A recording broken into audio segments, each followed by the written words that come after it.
Siya si Lamelo Ball, ang point guard ng Charlotte Hornets. Ipinanganak siya noong Agosto 22, 2001.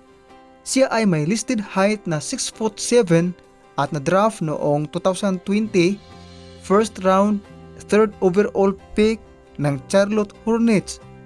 Sa kasalukuyan, maganda ang kanyang performance sa koponan ng Charlotte Hornets, pero sa kasawiang palad, hindi sila nakapasok sa NBA playoff. At siya ay ipinanganak sa California at ang kanyang kapatid ay si Lonzo Ball ay naglalaro sa koponan ng Chicago Bulls bilang point guard.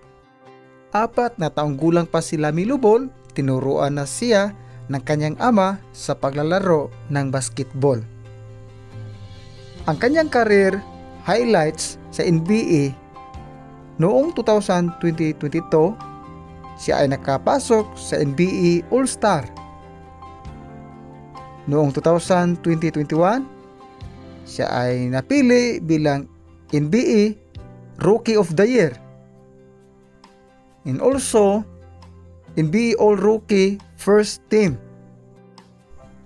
At ang kaniyang girlfriend, basihan lang po sa ating pagsasaliksik, ay si Ana Montana na may edad na 35. Samantala, si Lamelo Ball ay 23. Pero mayroon namang kasabihan na age doesn't matter. Despite sa mga criticism, nanatili pa rin silang nagmamahalan sa bawat isa. At sa kasalukuyan, si Lamelo Ball ay pumirma ng $203.8 million sa koponan ng Charlotte Hornets.